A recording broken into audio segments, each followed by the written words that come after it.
modest preemptive actions can obviate the need of more drastic actions at a later date. I think that you've been taught things like confidence intervals in an elementary statistical course that would let you do this. But if you really studied carefully, you'd know that they don't let you do this. A really principled frequentist can't produce a probability distribution. The conclusion we want to point out when we think about valuation is the fact that means are scarce. I alluded to this already, that as finite beings, we can't will our ends to be attained. Statistical description of the government's net of interest surplus. Deflation, they think that yields could drop to, say, less than 1% on the 10 years and less than 2% on the 30 years. That would effectively be a takeover of monetary policy by the Congress. Daunting, right? Might even make you feel stupid. Perhaps it's no wonder then, while even with the ongoing economic failures across the world, inequality, increasing poverty, debt collapse, bank failures, unemployment rising, very few today seem to be able to understand, let alone discuss, modern economics. Outside, of course, the delegation game, where the only attempt at solutions people know is the mere shifting around of the deck chairs on the Titanic, assuming some new politician, central bank policy, or corporate legislation is going to save the day. Well, some years back, after coming to the conclusion that our politicians, legislators, and established authorities just might be provably incompetent when it comes to the truly intelligent management of our society, I started to look for questions and answers on my own. Asking those questions about things that many today either seem to take for granted, ignore, or even worse, assume that they have no capacity or business investigating at all, since our credentialed authorities in control must be smarter, more informed. It's a sad staple of modern culture, the old relax, turn on the TV, keep going into debt, and pump out a bunch of kids while you're at it. But most importantly, keep showing up at those jobs, which you have likely already fooled yourself into believing serve some legitimate social role. Remember, the 1% of the world that owns 40% of the planet's wealth did not get that way with you understanding how the world really works. Nevertheless, and such cynicism aside, I decided that I needed to start again, if you will, and ask some fundamental questions about stuff most simply have written off and forgotten. If you were to take a poll today of our species, asking what truly are the most fundamental questions that pertain to human survival and prosperity, such as, what really supports human life, how food grows, what energy is, what creates and reinforces good public health, what defines a useful or detrimental belief system, you can rest assured that the vast majority would have more concrete answers about baseball statistics, fashion trends, sitcom plots, and religious scriptures. Not to demean the cultural pleasures and creativity of expression that creates enjoyment in this life, but we have a distortion of priority that has proven incredibly detrimental to the future of our sustainability on this planet, where the majority, facing clear mounting problems, not only doesn't understand what the root of such problems really are, they don't even know what questions to ask. And today, there is no greater destructive ignorance at hand than the vastly delusional concept known as modern economics. And it is in this fundamental context that I found the most interest. So what is an economy? Where does its foundational premise come from? What are we relating to exactly? How is societal organization finding a benchmark for itself? Is there a benchmark? What are we doing? And why does the discussion of this subject appear to be so elitist in its vocabulary and orientation? Is it really that complicated? Well, I became so tired of being called ignorant of the subject by self-proclaimed experts I challenged, I decided to take it upon myself to read the entire macroeconomics curriculum of Harvard University from the undergraduate to the PhD level, along with all the staples of influence, F.A. Hayek, John Maynard Keynes, Ludwig von Mises. And I'll tell you what, I'm really glad I did, because I had some very poor judgments that needed correction. Not so much regarding my views about economics, but that life is short, and I wasted an enormous, unforgivable amount of time reading this outdated, overly intellectualized gibberish. Bob, would you take care of that, please? The fuse panel. Be careful, man, it's not grounded. As the following episode will detail, modern economics is not true economics at all.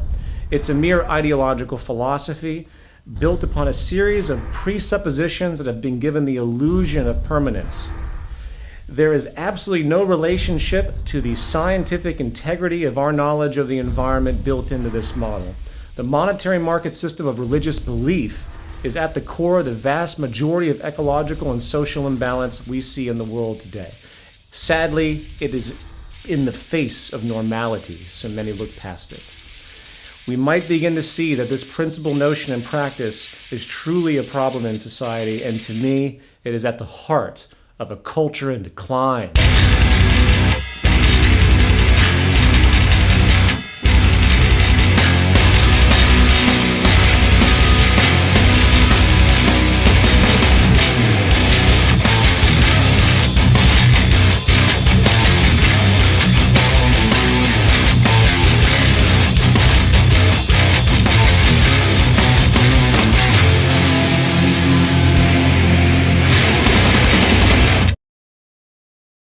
Earth. Curious little ball of rock, gas, and water, isn't it? Hard to believe this little bubble of chemical elements floating in space, basically powered by the sun, could give rise to our colorful yet rather troubling super monkey species. A species often appearing pretty serious in its interest to destroy its habitat. Though I should say, pretty serious in its interest to destroy itself. What is democracy? It's got something to do with young men killing each other, I believe. Excuse me a second. Bob, what the hell was that? The cutaway. It wasn't funny, it was just depressing. Couldn't you have found some guy shooting a bottle rocket out of his ass or something? I mean, you know what our demographic is and the point of this show, right? Okay, well, please. Anyway, perhaps our immaturity is just a phase, a tragically comedic rite of passage. No different than children that need to be burned by a hot stove in order to realize they shouldn't touch it, or what the physics behind it may be. Nevertheless, the history and characteristics of this little orb can be scientifically described with a good deal of accuracy. A couple billion years old now, a composite of gas and dust that resulted mostly from a large chemical reaction long ago, likely an exploding star or supernova. And over millions of years, this dust clustered into relatively big chunks of rock, a pronounced gravitational field emerged, our chemical elements were slowly reorganized, and conditions emerged to enable water and an atmosphere, which is what bred the first single-celled organisms. And so went the slow process of mutation into the very amusing circumstance we have today, us. Of course, you're free to believe whatever creation story you like, a rib from Adam, alien cross-pollination, primordial ooze. At the end of the day, the utility of such knowledge is quite small, and in fact, our little monkey brains might never have a complete picture of something so complex. Yet what we do know is that the universe is governed by laws, not moral or religious laws, but laws that were around long before we ever evolved a brain to understand them. Laws that very clearly point out that we either adapt to them and respect them, or we suffer the consequences. Such is the true face of God, the laws of nature. In many ways, the history of our universe is the history of our understanding of it. And we have come a long way as a species with respect to how we organize our lives around these rules. And likely the best example of this adaptation, or in many ways lack thereof, is how we think about economy, the foundation of our social survival. Many thousands of years ago, our super monkey brethren began to discover how to engage nature. We went from being completely at the mercy of the habitat, gathering our food with some hunting, living and migrating around the natural seasonal regeneration, to an agricultural revolution, learning how to cultivate food, create ever-sophisticated tools to ease labor, and, in effect, learn how to mimic nature itself. In fact, this new awareness and ever-increasing understanding to harness the processes of nature to our advantage is what has led to the vast technological innovation we see today. If nature is doing something, odds are we can understand how through these dynamic scientific principles. From artificial intelligence today, which works to emulate actual neurological processes, to molecular engineering, which uses the atomic logic to manually recreate material objects, to those now ever-important blood-shifting erectile dysfunction drugs, which, if you've been watching TV recently, must be the most epidemic health crisis in the Western world today. Since this revolution, human society became less nomadic, slowly merging into cities, and systems of labor specialization began to rise, along with means for exchange. Barter is a common example. You need some eggs? Maybe give some firewood you chopped up in exchange for the dairy farmer's work. Yet, such practices became cumbersome and impractical after a while, so the idea of using some rare, fancy rocks, like gold and silver, as a medium of exchange eased these transactions through a system of pricing goods in terms of their relative value. This gave birth to what we know today as the adjustable price system, which, through the public's aggregate patterns of exchange and production, creates a crude yet semi-workable logic where the prices of goods reflect the balance of supply and demand, otherwise known as the market or market value. Let me explain. When you stumble into the mall and buy the 85th generation iPoop 4G MP3 colostomy bag camera phone waffle maker, you are creating economic signal information that is used to calculate demand, local and regional preferences, and other resulting data in concert with the millions of other impulsive consumers who, having also likely bought the 84th generation just 2 months prior for twice the price, creates an aggregate flow of input data and feedback that allows for an ostensibly rational regulation of resource allocation, production, distribution, labor requirements, and of course, price consensus in the market based on perceived supply and demand. Not to mention the general data of how the marketing team can screw you over even more later on. This mechanism is partly what the ultimate high priest of our current economic religion, Adam Smith, was alluding to with his invisible hand notion of causality in the free market. And in many ways, he was onto something. It does work in a limited context in a crude way. In fact, in the 1920s, an economist named Ludwig von Mises put forward the still high-standing claim that without the price mechanism, economic calculation and rational resource allocation and general organization would be impossible. He called it the economic calculation problem. However, things are much different today than they were 200 years ago when Adam Smith published his Wealth of Nations or when Ludwig von Mises made his criticism of central planning. The fact is, the argument has changed. The economic debate now is what is actually sustainable and progressive for the human species, not the mere mechanics of the movement of money. While it is true the price system might allow for the basic calculation of supply and demand data to help rationally allocate labor, preference, distribution, and the like, it ignores the real operational factors that relate to true, efficient, earthly management, hence the true definition of economy, which is optimized efficiency on all levels. For instance, there is no consideration for optimum resource allocation based on the material's most efficient purpose. Rational allocation of resources is not rational if the most conducive use of those natural materials scientifically is not directly considered and brought into comparison. There is no consideration for the organizational efficiency of technical production itself. And all you have to do is analyze the waste machine of globalization to see this insanity at work. There is also no consideration for regeneration needs or recycling protocols, a true requirement for responsible, rational resource use on a finite planet. Nor is there any true production or distribution efficiency in any optimized scientific sense, as such a means is, as will be described more so in a moment, also counter to the inherent logic of the market system itself. These, coupled with many other serious parameters needed for a truly efficient economy, are simply ignored, or even worse, assumed to be inherent to the price mechanism's function when they clearly are not. You see, the price mechanism's concept of efficiency translates the subjective mass interaction of consumers into the narrow assessments of regional demand, production, and distribution. It has nothing to do with how or why the methods of industry are what they are. Such factors are left up to the whim of the producers. operating for profit alone, completely decoupling from the natural regulation of scientific principles of sustainability. Oh man. You see, at the core of the economic calculation problem is really the argument that we are completely irrational, that we can't possibly be organized in a way that is structurally efficient. We're too insane, essentially. Therefore, we have to have a general economic anarchy to organize our society, and there's no other way around it.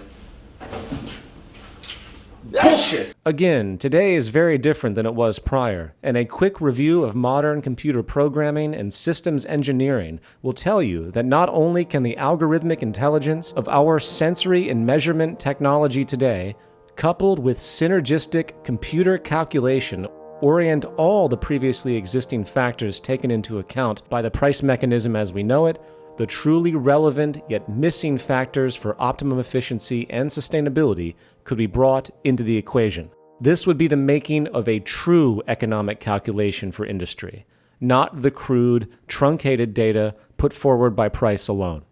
So coming back to our household, the Earth, what is this thing really? It's a system. It's a system of symbiotic laws. And at the core of all principles of sustainability is recognition of the largest order system we can find for reference. The price mechanism on... Bob, what was that? Jesus Christ, Louis. Bob, why didn't you tell me Louis was here already? Ladies and gentlemen, we have a special guest here on Culture and Decline, our local guru, Louis the Logic Gremlin. Louis has a severe impatience for anything illogical, and he works to...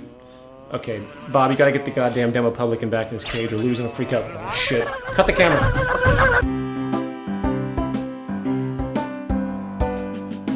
Sorry about that, ladies and gentlemen. As I mentioned, Louis here gets a little frustrated when it comes to anything illogical, and the demo publican is sort of his mortal enemy. Anyway, Louis, since we have you here, I want to ask you a few questions. Is the free market actually a good basis for sustainability for the human species? Okay,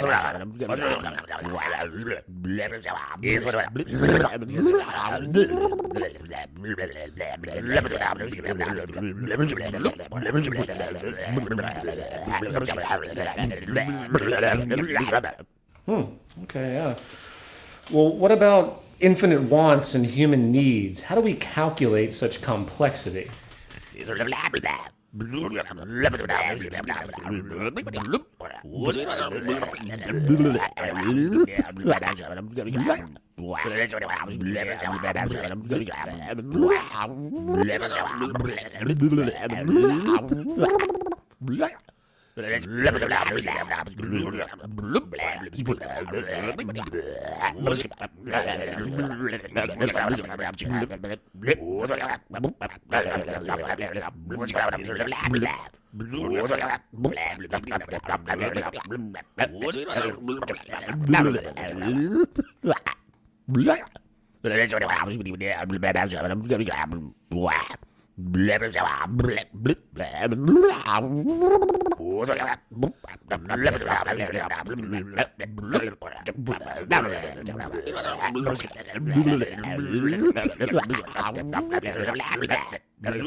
Well, thank you very much, Louis. Appreciate that.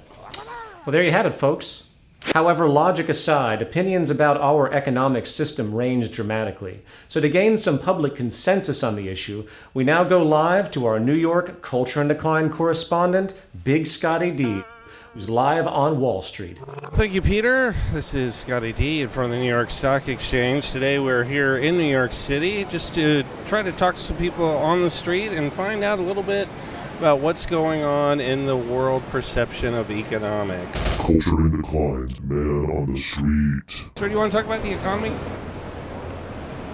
Would you like to talk about the economy? Would you like to talk about the economy? I really suck at this, but I don't think people want to talk about the economy either. I just walked to my supermarket and he told me you can do that here. Oh. However, there was one guy who was willing to talk to me. What do you feel is the definition of economics? Standing here in front of Wall Street, I'm just curious, what do you think economics is?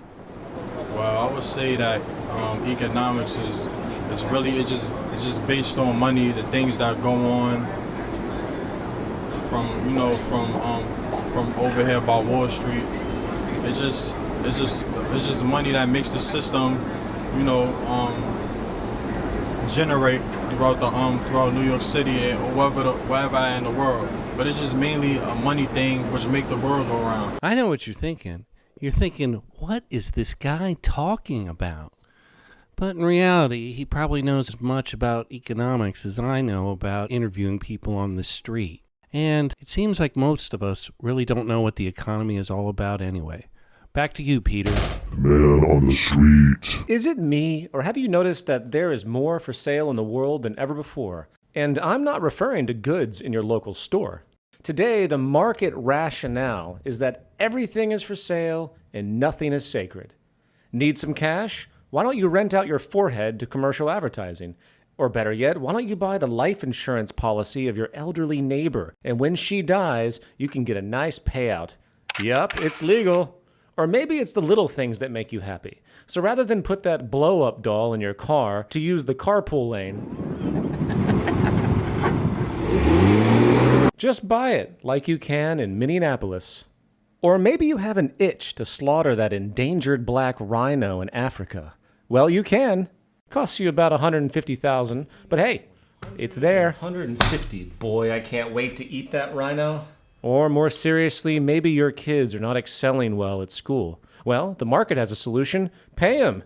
Pay them to read and get good grades, like they do in Dallas, Texas. But perhaps that's overkill, because by the time they hit college age, most prestigious universities will look the other way for admission once a nice hefty donation is made for that new library wing. Want to serve your country but are tired of all those pesky UN war rules and poor pay? Just join the growing legion of private military contractors who are slowly replacing the U.S. military in general. Or how about love? Need a date but don't want to wade through all the fog? Women will now go on dates with the highest bidder on some dating sites. Forget chatting, just fork out a couple $100 to entice the woman of your choice to allow you to pay for her dinner. I'm sure it will be a long-lasting relationship. Or perhaps most important, does your business need a law passed to secure profits? Well, just hire a lobbyist to influence Congress. As the prior episode of Culture in Decline denoted, there is nothing in the political and legal spectrum that is not clearly for sale. In fact, why do you think the court system allows most offenses to be cleared with monetary fines? But even if you do something really bad and you're stuck in jail, don't fret, because in some cases you can pay about $80 a night for a nice upgrade to a clean, quiet jail cell in the nice area of the prison. You name it, you can buy it, and nothing is sacred. 143 years after the passage of the 13th Amendment to the U.S. Constitution and 60 years after Article 4 of the UN's Universal Declaration of Human Rights banned slavery and the slave trade worldwide, there are today more slaves than any time in human history, trafficking about 30 million for various profit schemes. But what about ethics, you might ask? Well, what about it? Ethics and morality continue to be redefined by the economic ethos of the day, and when a Wall Street trader makes millions of dollars betting against the currency and hence prosperity of another country, I can assure you he is sleeping like a baby at night. And why shouldn't he? He is simply doing what is rewarded and reinforced by the economic system at large.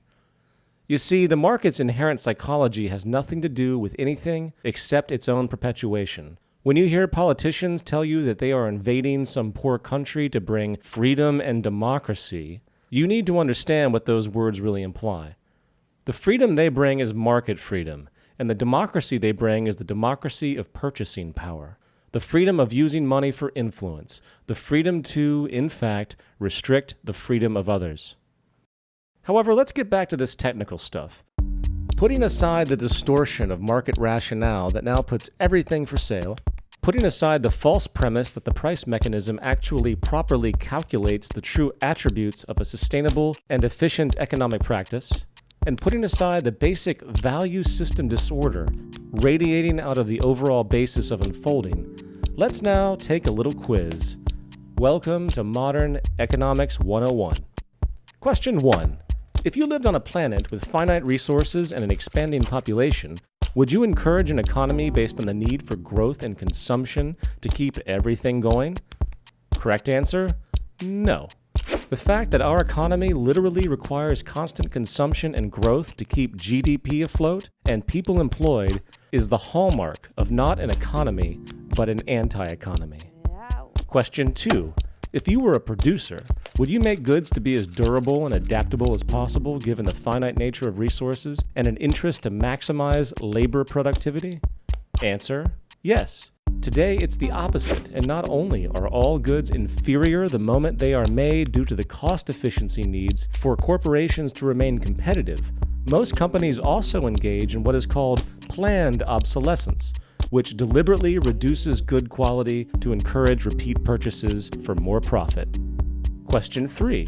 If you were a socioeconomic planner, would you encourage everyone to buy one of everything, hoarding that personal property protectively, even though many goods are used infrequently? Answer: no, that would be inefficient. The reality that goods are only as relevant as their use would be realized, and hence a system of shared access, not blind, restrictive, universal ownership, would be the most rational manner of unfolding. Question 4. What about incentive? Would you push a cutthroat, competitive environment where everyone is out for themselves or their little group? Correct answer: no. Knowing what we know today about the competitive mentality and how it creates abuse, along with the reality that collaboration and the sharing of information is truly the driver of progress on the social level, competition would be seen as the most limiting of arrangements as a philosophical practice. And question 5. What would be the basis for reward today? Would you require every human to submit to each other for labor as to achieve the means for survival? No, that would be crude and counterproductive given the state of technology. Modern technical capacity has the ability to increase productivity beyond anything known in human history, not to mention secure more safety and efficiency in general. To push human labor for income in the face of this tool for vast improvement is just absurd. Final thoughts.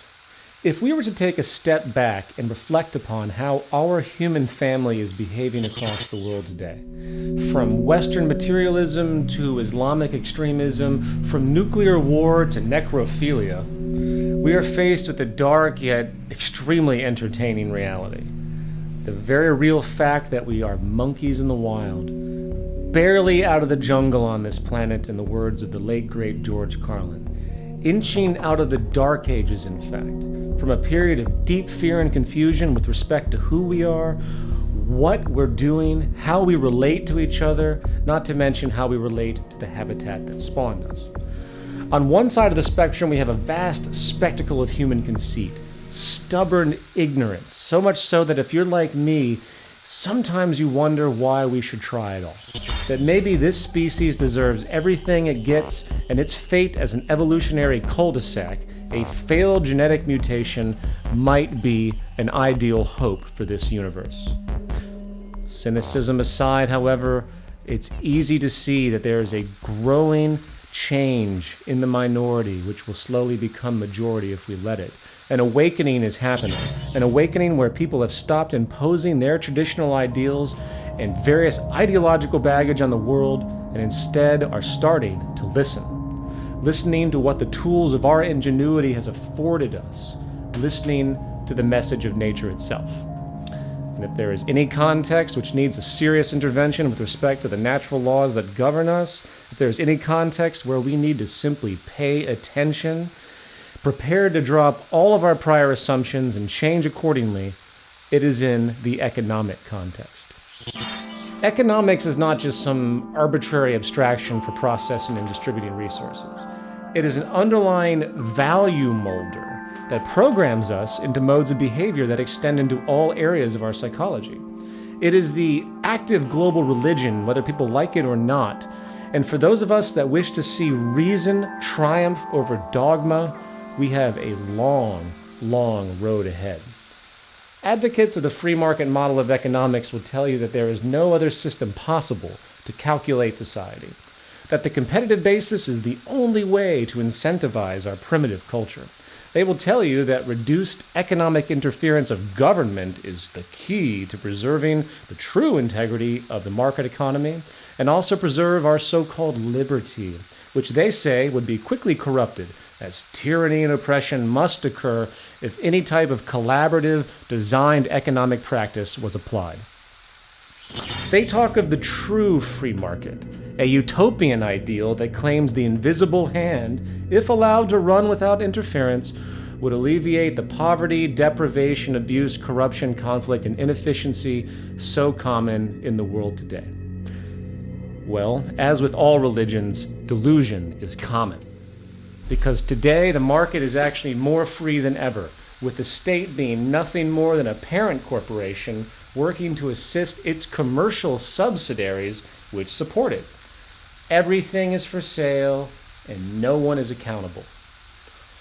All natural laws and physical realities that would comprise the basis for true technical, earthly efficiency and awareness and reasoning that, if allowed, could literally transform the world into a place of vast abundance and prosperity never before seen, have been buried and dismissed, only to be overshadowed by a certain kind of efficiency, market efficiency, an efficiency that tracks money and money alone, an efficiency that is literally decoupled from everything that supports and secures life itself, an efficiency that is circular in its reasoning as it has no recognition of the physical laws of nature.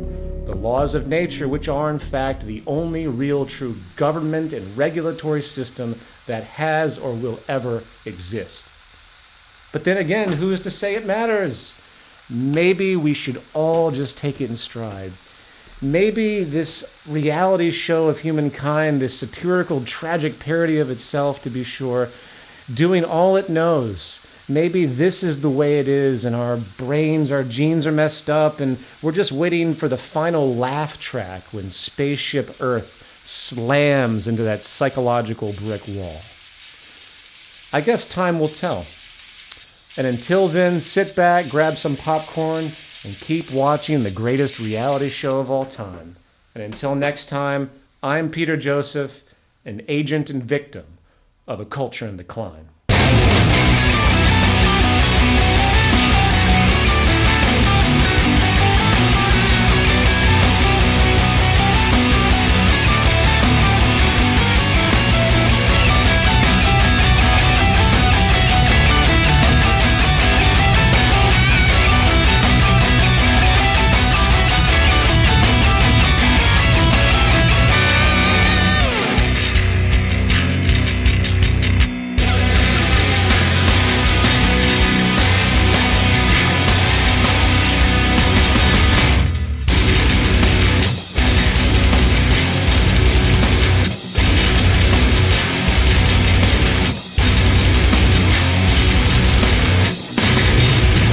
Would you like to talk about the economy?